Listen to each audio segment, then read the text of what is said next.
तो दोस्तों हमारे ना नेचर में ना ऐसी बहुत सारी चीज़ें होती हैं जिनको ना हम ढंग से ऑब्जर्व नहीं करते हैं और उनके लिए हमें सच में क्यूरियस होना चाहिए। जैसे अगर हम एक कॉमन एक्सपेरिमेंट की बात करें ना, जिसमें अगर मैं इस पेपर को और इस फ़ोन को सेम ऊंचाई से नीचे गिराऊंगा तो क्या होगा।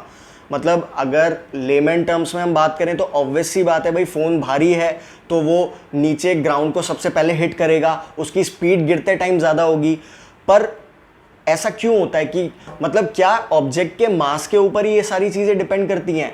क्या सच में बस ये फ़ोन भारी है इसीलिए वो पहले गिरेगा? अगर हम साइंस की टर्म्स में इसको थोड़ा सोचें ना, तो ऐसा बिल्कुल भी नहीं होता है। बेसिकली क्या होता है कि अगर मैं फ़ोन को और पेपर को दोनों को सेम ऊंचाई से नीचे गिराऊंगा ना, तो ग्रेविटी जो है अर्थ की वो उसको अपनी तरफ खींचेगी और उसकी वजह से ऑब्जेक्ट्स में एक एक्सेलरेशन पैदा होगा, जिसको हम एक्सेलरेशन ड्यू टू ग्रेविटी बोलते हैं, जो कि होता है स्मॉल जी, जो कि एक कांस्टेंट होता है जिसकी। तो अगर वो एक कांस्टेंट है तो वो तो फिर पेपर और फोन दोनों के लिए सेम होना चाहिए ना, फिर तो दोनों सेम स्पीड से जाने चाहिए नीचे और दोनों सेम टाइम पे ग्राउंड को हिट करने चाहिए। पर ऐसा नहीं होता। ऐसा इसलिए नहीं होता क्योंकि एयर रेजिस्टेंस यहाँ पे बहुत बड़ा रोल प्ले करता है।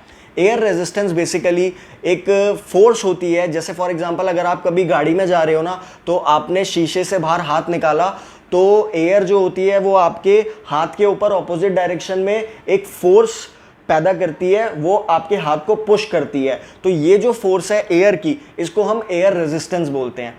तो अब क्या होता है कि जब भी हम फोन और पेपर को सेम ऊंचाई से नीचे गिराते हैं तो ये एयर रेजिस्टेंस जो है वो फोन के ऊपर ऑपोजिट डायरेक्शन में लगती है, और जब ये फोर्स फोन के ऊपर लगती है तो वो पूरी कोशिश करती है कि जो फोन की फोर्स ऑफ ग्रेविटी है उसको बैलेंस आउट कर दे। लेकिन क्योंकि फोन का मास ज़्यादा होता है इसलिए उसका वेव ज़्यादा करता है, इसलिए उसकी फोर्स ऑफ ग्रेविटी भी ज़्यादा हो जाती है।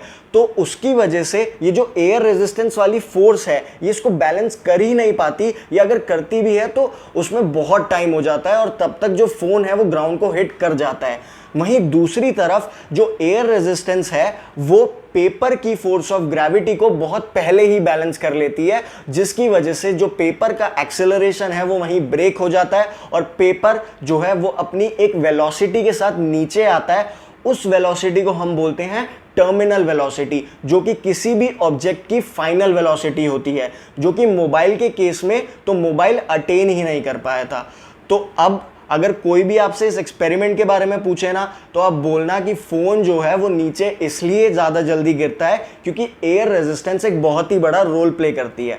लेकिन फॉर एग्जांपल अगर मैं पूछूं कि अगर हम कोई ऐसी स्पेस क्रिएट करें जहां पर एयर हो ही ना, जिस स्पेस को वैक्यूम भी बोलते हैं, तो अगर वहां पर मैं फ़ोन और पेपर को सेम ऊंचाई से नीचे गिराऊंगा तो क्या वो दोनों सेम टाइम पे हिट करेंगे ग्राउंड को, या फ़ोन तब भी पहले ही हिट करेगा?